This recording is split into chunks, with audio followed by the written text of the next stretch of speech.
Discovery Cove might be one of the weirder theme parks I've ever spoken about, not because there's actually anything strange about it, but because it defies traditional categorization.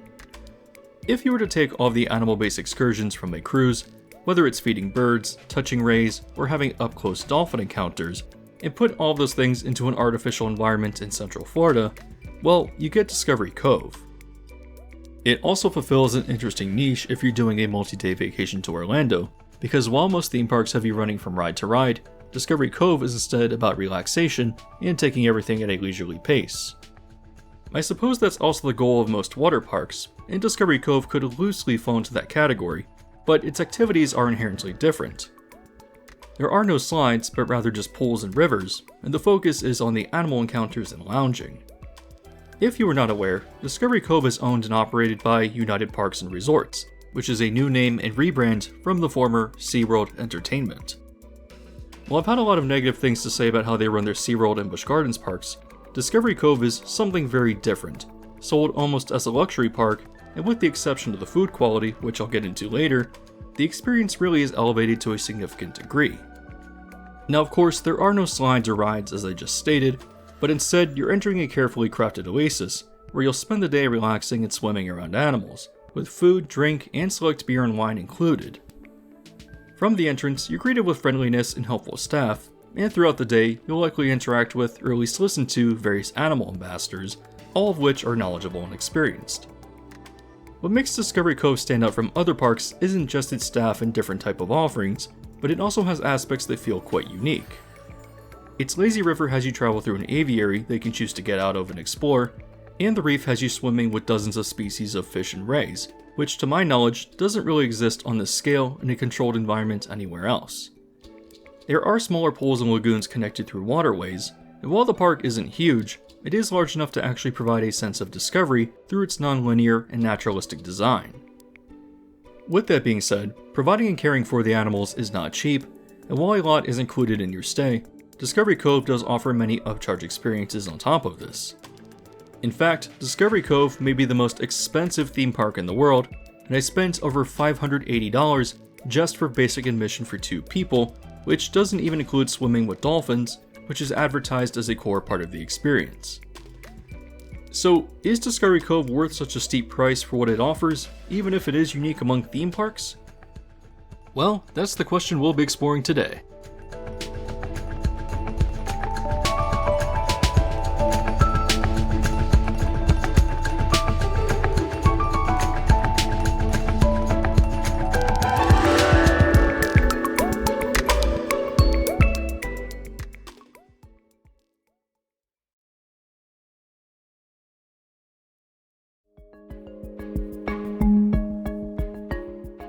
Just a quick favor before we get into the park, but videos like these are expensive to produce, so if you'd like to support the channel and videos like this, you can really help me out by leaving a like.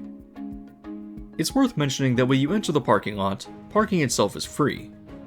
From here, you move into the reception building where you can check in, receive admission lanyards, and can upgrade your day with additional add-ons if you choose. The building is designed with a vague but relaxing Pacific Island aesthetic, and as you enter from the hot and humid Florida air, you're instantly met with air conditioning and calm, tranquil music. It's not a lot, but it does set the expectation that this is a relaxed park experience, with the building working as the gateway into a hidden oasis. Once checked in, you'll emerge out into a viewing area where the park teases you with the turquoise waters of the freshwater river, and turning to your right, you then move into a carefully landscaped tropical pathway to bring you further in. As you walk along, you'll cross bridges over trickling rivers, and you'll hear the exciting noises of exotic animals, which are audible through hidden speakers. You can take your time walking through here as it's meant to be leisurely, but at the end of the trail, you'll cross a bridge into the central village-like area. Here you'll find a large gift shop, a stand for ordering and processing photos, a guest service counter, and the main eatery in the park known as Laguna Grill. If you arrive early, then you'll probably want to grab breakfast here, but otherwise, you're going to want to find a complimentary locker to store your valuables, and go to one of the stations around the park that provides wetsuits in order to get ready for your dolphin encounter. While I chose specifically not to swim with dolphins, which is one of the big selling points of the park, I did first go to Discovery Cove in 2020 and experienced it then. For me, it's a fun one-time thing, but not really worth the extra money, which depending on the day seems to fluctuate pretty wildly in price as an add-on. Some days when you package it in with admission, it's only an additional $15, whereas on the other end, I saw pricing as high as $100 more. Either way, it's a cool experience where you stand in the water and have the opportunity to meet and touch dolphins up close as an animal ambassador guides everyone, but if you really want to do it, I really recommend researching the prices just because of how wildly they fluctuate.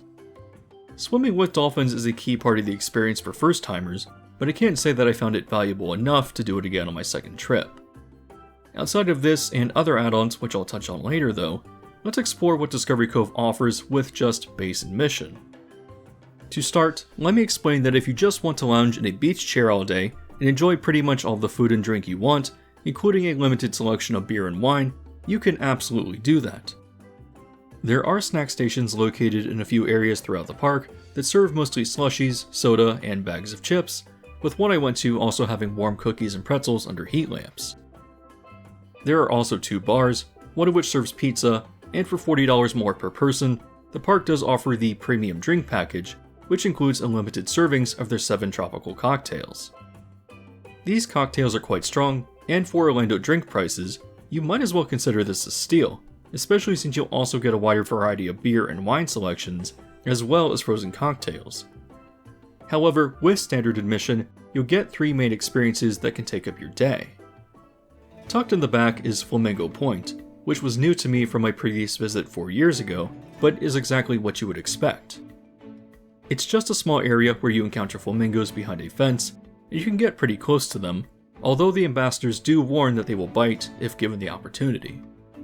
It's not a major attraction and won't take much time out of your day, but it is a nice addition. South from the village area is Serenity Bay, which has the Wind-Away River flowing through it, connecting both to the aviary and freshwater oasis. On entering the river, which flows counterclockwise from the bay, you'll first drift through an artificial cave system, which is a fun thematic element. Throughout the river, you'll also encounter various features and waterfalls in the rockwork, and the actual riverbed contains many changes in depth, ranging from 8 inches of water to over 8 feet deep. The riverbed also contains texture changes, where in some areas it will be sand, other patches will be rocky, and some stretches will have concrete shaped into rock formations, which you might stub a toe on if you're not paying attention. Seriously, watch what I did on screen. It hurts if you're not careful. Otherwise though, the river is generally a relaxing, casual experience, but other than its naturalistic environments, one of its coolest aspects is how it gets you up close with animals.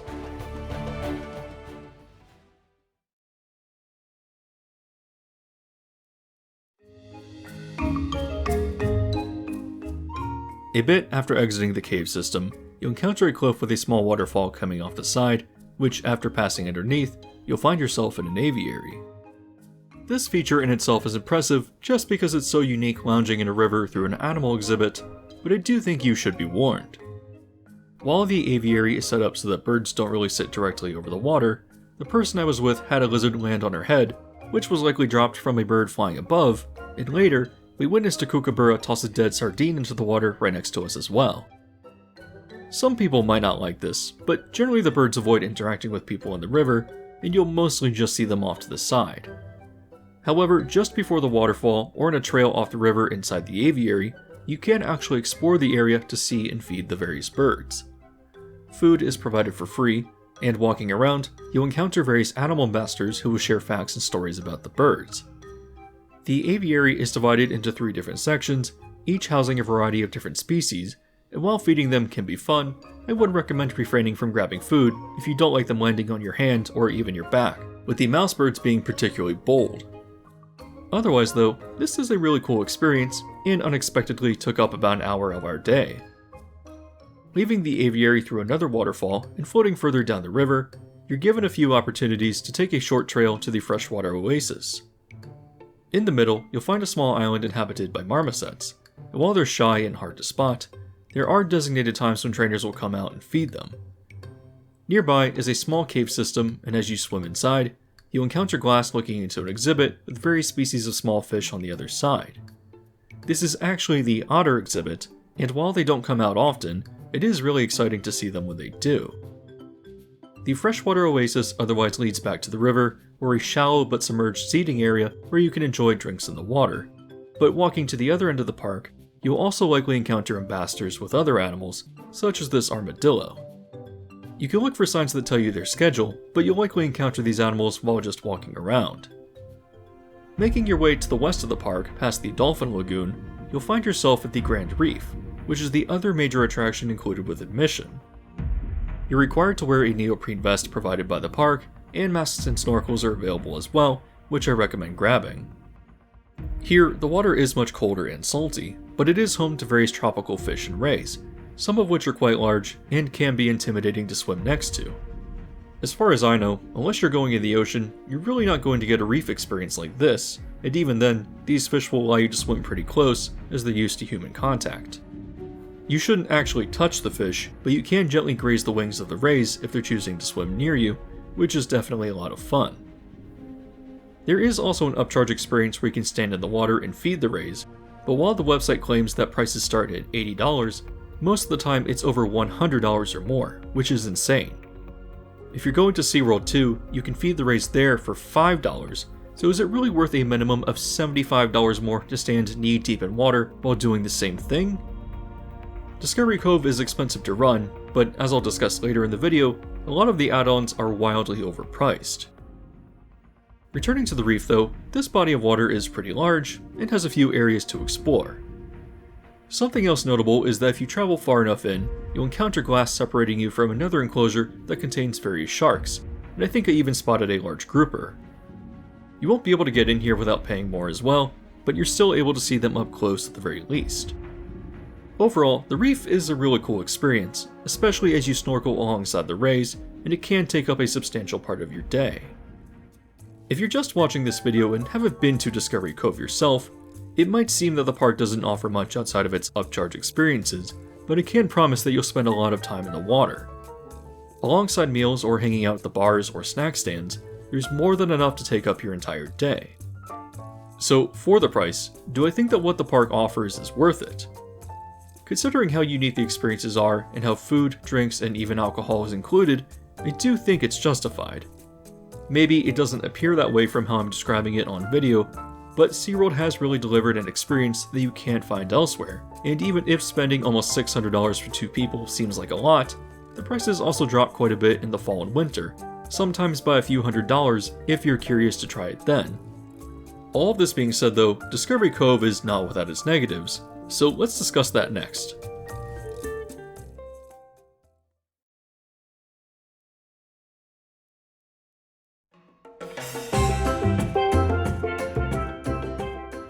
While all food and drink is complimentary, as I've highlighted throughout the video, I do want to mention that the quality is not great. At the Laguna Grill specifically, the breakfast buffet is your standard American breakfast, but about the quality that you would find at a cheap motel. Breakfast is served from 7:30 to 10:30, which is followed by lunch from 11 to 3:30. The lunch buffet is a bit better and offers more options, including some desserts, but isn't spectacular. Still, for being able to grab food and drink essentially whenever you want, I can't complain that it's not better quality. I should also point out that all tables are outdoors, and you're likely to be harassed by birds, which is fine because the park can't control that, but even first thing in the morning, many tables and chairs were covered in bird droppings, which the park very much does have control over in maintaining cleanliness. Another issue I have with Discovery Cove is its operating schedule, as you can get into the park as early as 7 in the morning, but unless you're doing a dolphin swim and have scheduled it early, there's not really much to do as the reef and bay do not open until 9, leaving you sitting around if you're not eating breakfast. When I went recently, the check-in process only took about 10 minutes and breakfast another 20, so I essentially waited around an hour and a half in order to get into the water. It also doesn't help that the bars open at 10:30, so you can't even get a drink in the meantime. I also felt that the park actually closed a bit too early at 5, especially since it stays light out well past 7 in the summer, so I would like to see hours adjusted from 9 to 7, with the option to get into the water and grab drinks on opening. One last issue, and this is a big one, is the abundance of upcharge experiences. You can rent a private cabana, which at its most basic offering ranges from $300 to $600, but can get a lot more expensive if you bundle in other features and experiences. Photo packages in the park, which are mostly used for the dolphin swim, start at $110 and go up a lot as you add more, and well, I've already discussed the pricing for the dolphin swim itself, and how dramatically prices can fluctuate if you're not paying attention to the day you book. The ray feeding experience is incredibly expensive considering how cheaply you can do it right across the street at SeaWorld, and the animal track, which gets you up close with some small birds and mammals, does range between $80 to $100 per person, although you'll see plenty of animals up close throughout the park and in the aviary. There's also the Flamingo Mingle, which ranges roughly between $60 to $100, but again, you can see them pretty closely in Flamingo Point, and I even saw a small flock being herded through the park right in front of everyone. That being said, there are some park add-ons that do appear interesting, as the Shark Snorkel is $80, and as far as I'm aware, this is the only place that you can do this. It's disappointing that Disney closed the Shark Reef at Typhoon Lagoon because it was included with admission there, which itself is less than half the price of Discovery Cove, but at least the option is still here. Another interesting add-on is Sea Venture, a 45-minute guided experience where you descend in a designated area of the reef while wearing a dive helmet and feeding the fish, with a price ranging from $50 to $80. This and the shark snorkeling do seem like a better value, and I might consider doing them in the future. In my opinion, the premium drink add-on is well worth the $40 too, or at least it looks like a good deal if you're willing to accept Orlando drink prices. Still, I don't think that you really need to add any upcharge experiences to enjoy what Discovery Cove has to offer, and the price, even if a bit steep, is going towards the care of the animals. The only issue I have with the pricing is the hidden fees, as the day I booked, admission was $255 per person. However, an additional $30 resort fee was added for both tickets, as well as a $10 convenience fee, which is also obviously nonsense, driving up the price $70. Tax was driven up by adding the drink package for 2 people, which was an additional $80, but even if that wasn't the case, it still would have cost around $615 with fees included.